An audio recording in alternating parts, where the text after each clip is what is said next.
Olá pessoas, começando aqui mais um papo aqui no nosso canal Pastor Fracassado.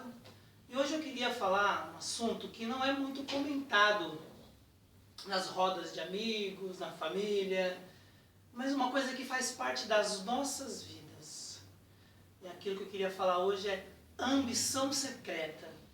Todos nós temos, em toda e qualquer situação, uma ambição secreta. A gente tem algo por trás, a gente tem uma motivação que não é muito boa, tem alguma coisa ali no que você está fazendo que não é muito honesto, que você quer tirar vantagem, que a tua motivação não é boa. Isso é chamado ambição secreta. E a ambição secreta não é uma coisa que você percebe, né? Porque em 100% de uma situação que você está fazendo, em qualquer lugar, na igreja, no trabalho, na sua família, no casamento, qualquer situação, a ambição secreta ela é mais ou menos uns 10%, né? Ela sai do foco mais ou menos uns 10%. E eu queria falar sobre a ambição secreta de Jesus. O chamado de Jesus, né, ele ressuscitou mortos, ele purificou leprosos, ele fez surdos ouvir, cego enxergar, curou enfermos, trouxe uma palavra muito espetacular, extraordinária. Mas isso era como se fosse um bônus de Jesus. O que Jesus veio, segundo os evangelhos, é morrer na cruz do Calvário, para com isso atrair de novo o pecador para Deus, né? Foi para essa hora que eu vim, né? Que hora é essa? Morrer na cruz do Calvário. A Isaías 53 fala, né? Pelas pisaduras de Jesus somos sarados, falando todo o período do Calvário, e usando esse texto de Isaías 53 para dizer que nele não havia beleza alguma para o que desejassem, falando o quê? Da crucificação, era desprezado. Então Isaías 53, segundo os evangélicos, também os católicos, né, é a representação de que Jesus Cristo veio resgatar o homem para Deus. Essa é a missão de Jesus. Curar, libertar de demônios, fazer cegos enxergar, surdos ouvir, ressuscitar mortos, purificar leprosos, todo tipo de milagre. Isso era meio que, como eu falei, um bônus. Mas Jesus tinha uma ambição secreta. Qual que era a ambição secreta de Jesus? Não ir morrer na cruz do Calvário. Mas o texto deixa bem claro, ele fala, foi para essa hora que eu vim. Mas ele não queria.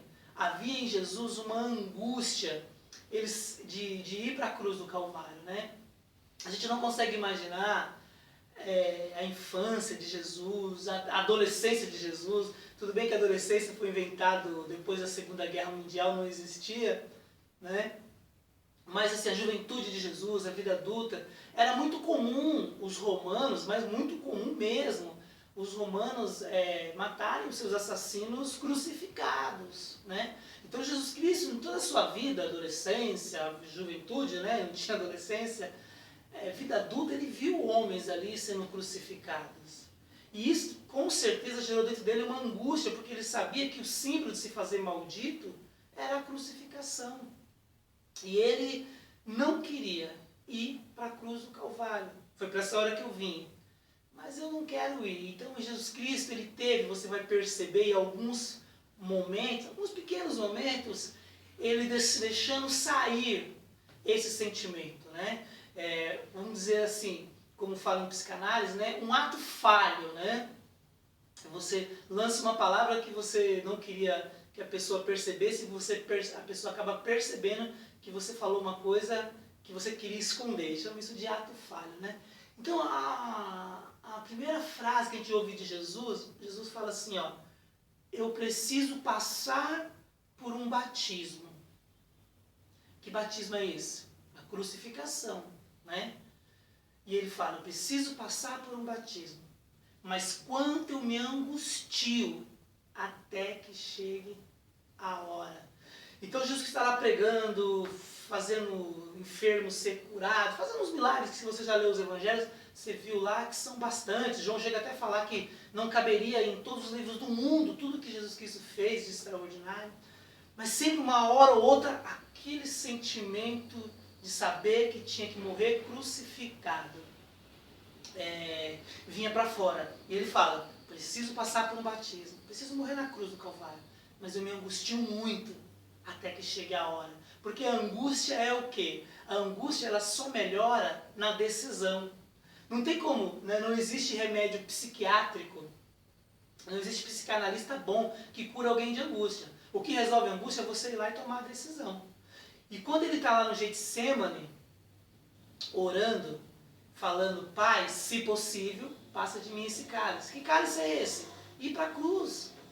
E aí ele vai até Pedro, Tiago e João, que ele chamou para ir no monte com ele orar, e fala, ora comigo pelo menos uma hora. E os apóstolos Pedro, Tiago e João falam, tá, meio que não tem isso no texto, mas deixa entender que fala, tá bom. Só que eles estavam muito cansados, seus olhos estavam pesados, eles voltam a dormir. E Jesus Cristo volta lá, Pai, se possível, passa de mim esse cálice. Ele faz isso por 3 vezes. Por 3 vezes ele pede para que Pedro, Tiago e João orem por ele, pelo menos uma hora. E aí ele fala, vamos que o traidor se aproxima, chegou a hora e eu vou. E Jesus Cristo toma a decisão de ir para a cruz. Quando ele toma a decisão, ele fala a frase muito famosa, que a gente gosta de usar só a metade, né? Ele fala, o espírito está pronto, mas a carne é fraca. Então a carne dele, as emoções dele estavam destruídas. Ele estava, eu não quero ir para essa cruz. Ao ponto do texto dizer que o seu suor se transformava em gotas de sangue. Há um estudo, eu não lembro a fonte, para não falar besteira, né? Mas que fala que quando uma pessoa está sobre uma angústia muito grande, uma dor na alma, mas muito intensa, muito forte, ela chega até os seus poros, o suor se transforma em sangue, por tamanha angústia e dor na alma. Assim aconteceu com Jesus Cristo. Mas quando ele toma a decisão, minha carne está fraca, eu realmente não quero, mas o espírito é forte. Vamos, o traidor está se aproximando. Falando de Judas, né? E aí a angústia é vencida. E aí você vê toda a situação de Jesus. A quem vocês vieram buscar? Parece que é um cara que está todo confiante para morrer. O que vocês vieram buscar? Aí os soldados se afastam. E aí Judas vem, dá um beijo. Pedro tira uma espada, uma faca, sei lá, e corta a orelha do soldado. E Jesus Cristo fala, Pedro, quem puxa da espada vai viver da espada, vai morrer pela espada. Ele faz um super bonder espiritual lá e cura a orelha do soldado Malco lá. Jesus Cristo está completamente confiante. Por quê? Quando na angústia você toma a decisão, aquele medo ele se torna do tamanho que ele é. Porque o medo ele sempre é maior na imaginação. Então Jesus Cristo ele consegue vencer. Mas a ambição secreta de Jesus não era ir para a cruz. Tem uma outra situação muito interessante que Jesus Cristo fala assim, quem estão dizendo aí que eu sou? O que a multidão fala de mim? Ele está perguntando isso para os apóstolos dele. Um fala que o senhor é Elias, que reencarnou. Não, João Batista, que reencarnou, porque João Batista tinha sido morto, né? Outros falam que o senhor é Elias, Jeremias, um dos profetas. E Jesus Cristo pergunta, mas e vocês? Quem vocês acham que eu sou? Aí Pedro, né, ele era sanguíneo, na espontaneidade dele, assim. O senhor é o Cristo, o Filho de Deus. E aí Jesus Cristo traz uma palavra de exaltação, assim, de elogio, escrachado para Pedro, né? Pedro, não foi carne nem sangue que te revelaste, não foi uma pessoa que te revelou, não foi você mesmo, né? Eu entendi no meu interior que você é o Filho de Deus. Foi o meu Pai que está no céu. Aí imagine Pedro, né? Todo exaltado.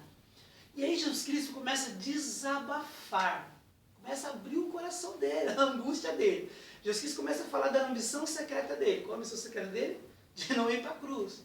E ele está falando para os apóstolos ali, naquele mesmo instante que ele fala para Pedro, que fala, Pedro, foi meu Pai que te revelaste que eu sou o Filho de Deus, que te revelou que eu sou o Filho de Deus. E ele começa a desabafar e falar, eu tenho que ir para a cruz, ser crucificado, não sei se eu quero muito, né? Isso não está nos textos, é acréscimo meu. Mas eu preciso ir, me fazer maldito, ser o Cordeiro de Deus que tira o pecado do mundo, como João Batista falou. Aí Pedro se levanta, tudo exaltado, porque estava todo cheio de elogio, cheio de orgulho, porque foi Deus que revelou que Jesus Cristo é o Filho de Deus. Ele fala, Jesus, isso jamais vai te acontecer. E aí Jesus Cristo fala, não dá para ser isso falado de uma forma doce, nem delicada, nem gentil, mas de uma forma grosseira. Jesus Cristo grita com Pedro, para trás de mim, Satanás, o teu pensamento é pensamento de homens. Homens não querem morrer numa cruz, mas o meu pensamento é o pensamento de Deus. Então ali Jesus Cristo, Pedro tocou na ferida de Jesus. Quando você tem uma área da tua vida que é frágil, que tem uma ferida e alguém toca de forma consciente ou inconsciente, a gente vira agressivo, ou vira mais depressivo, fica triste, chora, se afasta. No caso ali, Jesus foi agressivo com Pedro. Para trás de mim, Satanás. E Pedro tomou um susto. Por quê? Porque Pedro, sabendo ou não, inconscientemente ou consciente, ele tocou na ferida de Jesus. Ele tocou na ambição secreta. E aí Jesus Cristo dá essa dura em Pedro, mas na verdade Jesus Cristo estava falando aquilo para ele mesmo. E falando para o mundo espiritual. Não sei como é que você enxerga o mundo espiritual, Deus, diabo, né? De repente você é ateu, está assistindo esse vídeo e fala que loucura. Mas havia no mundo espiritual, a gente entende isso espiritualmente, lógico, uma expectativas. Você consegue imaginar anjos e demônios vendo o Filho de Deus ali encarnado? Havia uma expectativa ali no mundo espiritual. E Jesus Cristo grita para o mundo espiritual. O pensamento seu é pensamento de homens. Um homem natural, Jesus Cristo tinha 100% homem também, 100% espiritual. Ele não queria ir para a cruz. Ele não queria sentir a dor, o sofrimento de ir para uma cruz. Mas ele toma a decisão de ir, nós sabemos. Jesus Cristo é crucificado, Jesus Cristo ressuscita. Mas ele, por todo o seu ministério, por toda a sua vida, lutou contra a ambição secreta.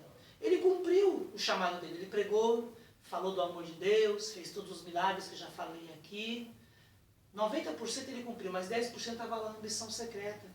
Eu e você temos ambições secretas ou uma única ambição secreta? Eu tenho a minha, eu não vou me expor aqui para falar. Qual que é a tua ambição secreta? A gente muitas vezes vê os pastores, né?